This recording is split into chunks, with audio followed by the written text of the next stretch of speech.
नमस्कार। सभी भारतवासियों से मेरा प्यार भरा नमस्कार। और एक आज की स्थिति में बोलने लायक जो भी है वो सारी बातें मैं आपसे बोलने वाला हूँ। 2010 के बाद में 2010, 2014 और आज 2020 2020 कांग्रेस, भारतीय जनता पार्टी, कम्युनिस्ट होंगे या वामपंथी होंगे, जिस तरीके से आपने राजनीति को आज तक के देखा है, आज राजनीति का पूरा चेहरा मोहरा बदल गया है।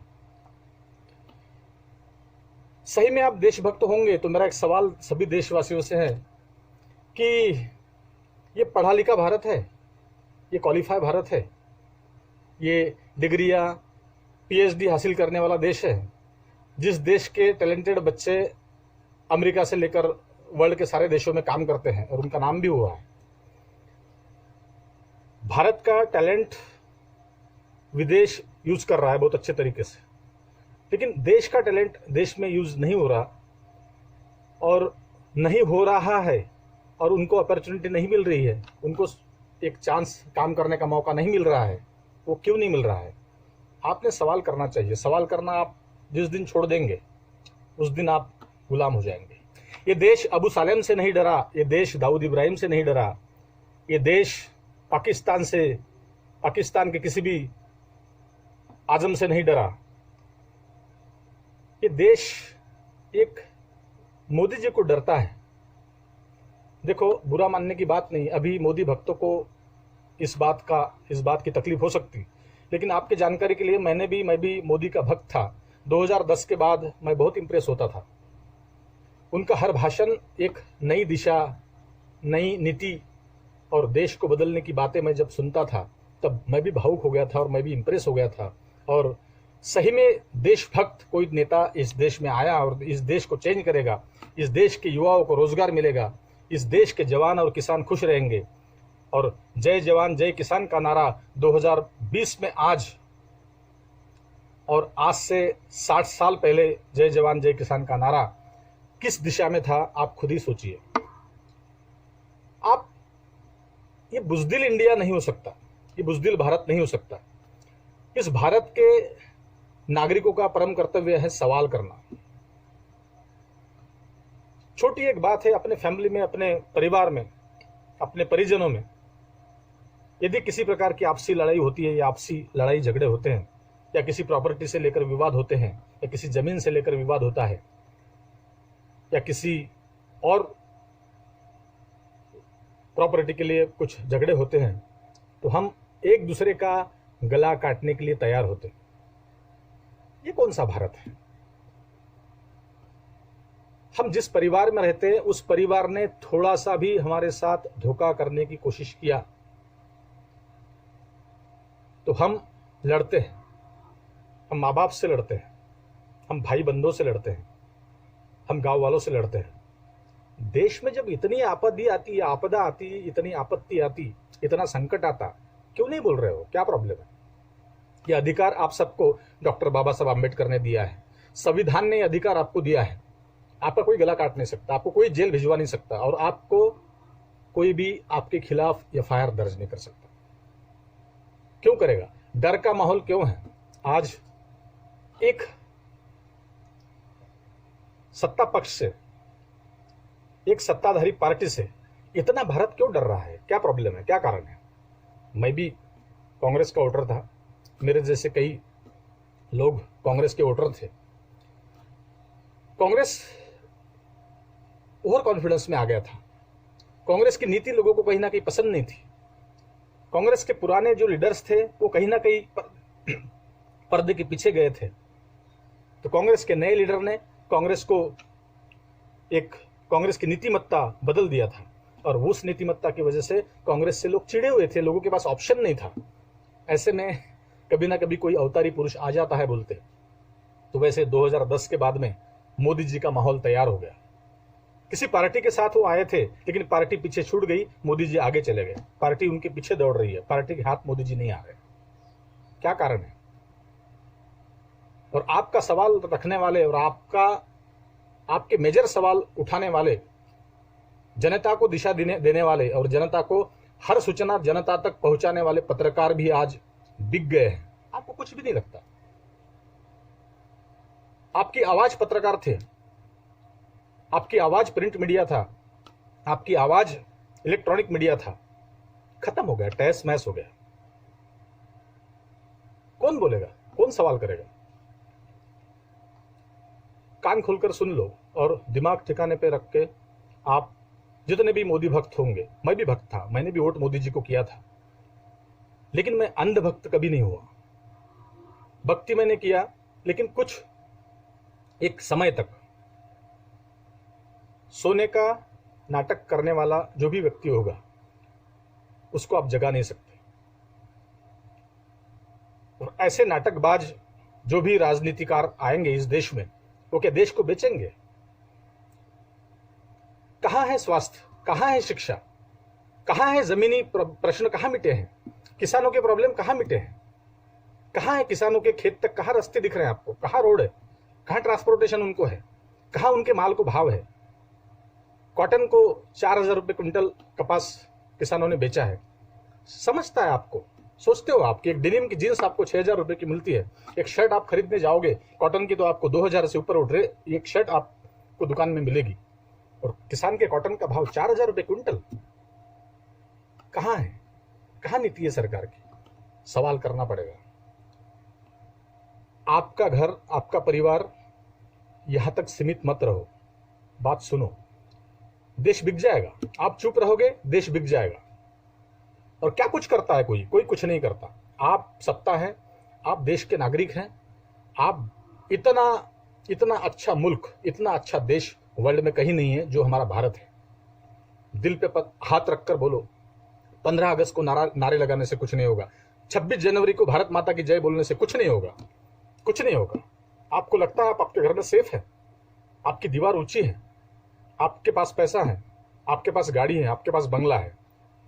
जब आपकी दीवार तोड़कर कोई अंदर घुसेगा तब बोलोगे, समय निकल जाएगा। बोलना पड़ेगा। जितने पत्रकार बिक चुके हैं, आप कौन सा चैनल देखते हो? चैनल देखो, चैनल चेंज करो। आपके पास टीवी है, आपका खुद का टीवी है, एक टीवी सेट शाम को 6 बजे लगाइए, आप चैनल चेंज करते जाइए। कौन सा चैनल झूठ बोल रहा है, कौन सा चैनल सच बोल रहा है। आपको नीति समझते हैं। आपके परिवार में से कोई झगड़ा करता है, लड़ाई करता है, तो आप उसको चाकू छुरी निकालते हो, आप उसको मारने की धमकी देते हो, आप कोर्ट कचहरी तक जाते हो। एक मियां बीबी के झगड़े में आप पूरी प्रॉपर्टी लगा देते हो। देश के लिए बोल नहीं सकते, आप बात नहीं कर सकते।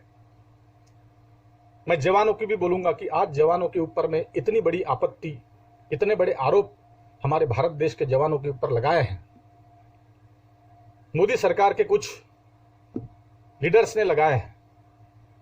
क्या योग्य है? कौन से घर से जवान जाते हैं सीमा पर?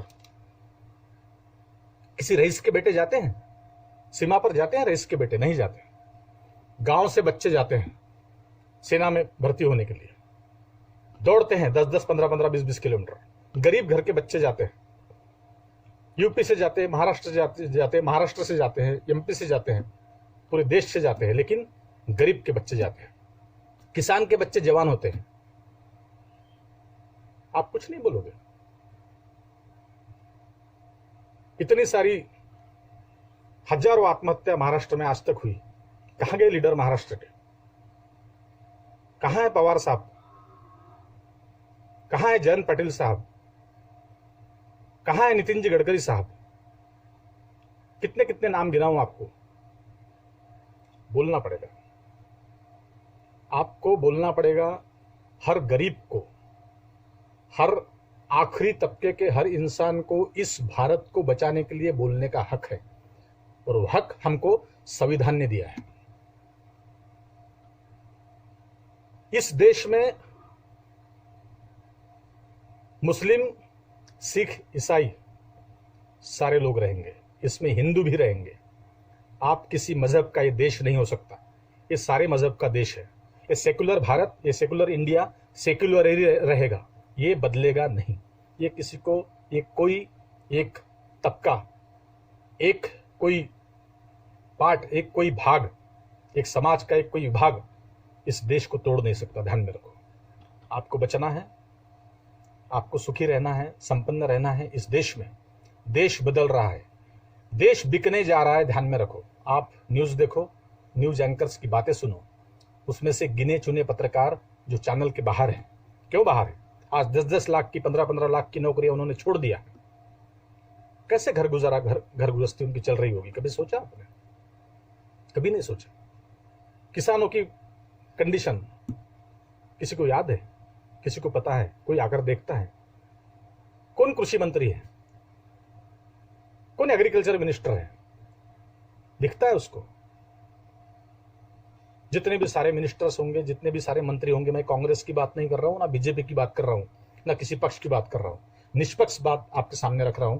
और रही पत्रकारों की बात, चौथा खंबा यदि इस देश का बिक जाएगा तो मेरे जैसे देशभक्त इस यूट्यूब चैनल के माध्यम से आप तक बात पहुंचाएंगे। आपको जागरूक रहना पड़ेगा। अपने अपने पार्टी का झंडा अंधेरे में, नींद में उठाकर भाग जाते हो किसी के भी पीछे। क्यों? नुकसान कर रहे हो आपका खुद का और दूसरों का। आने वाले दिनों में भारत की परिस्थिति विकट होने वाली है, ध्यान में रखो।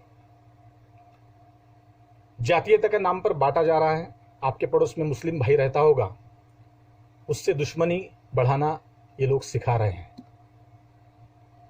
मुस्लिम को हिंदू से दुश्मनी बढ़ाना सिखा रहे हैं। हिंदू मुस्लिम अलग अलग जमात के ग्रुप्स, इनके नकली डिप्लोमेटिक नकली ग्रुप्स हैं। उन ग्रुप्स को पैसे दिए जा रहे हैं एक दूसरे को गाली देने के लिए, क्योंकि देश ये बटे और सारा देश का पैसा इनके जेब में हो, इनके जेब में। आप टैक्स देते हो, जीएसटी से आप परेशान हो।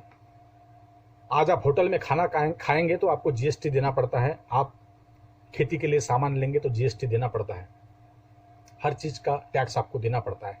आपके टैक्स से देश चल रहा है। मैं हर भारतवासी को बोल रहा हूं, आपके टैक्स से, आपके जेब के पैसे से देश चल रहा है। किसी लीडर के भरोसे और किसी पंत प्रधान या कोई भी रहे, वो देश नहीं चलाएगा। इस देश की जनता देश को चलाएगी और आपको सवाल पूछना पड़ेगा। सवाल पूछा तो एफआईआर कर देंगे, सवाल पूछा तो जेल में डाल देंगे, सवाल पूछा तो आपके घर में गुंडे भेजेंगे। नहीं भेज सकते। किसकी किसकी आवाज बंद करेंगे आप? नहीं बंद कर सकते।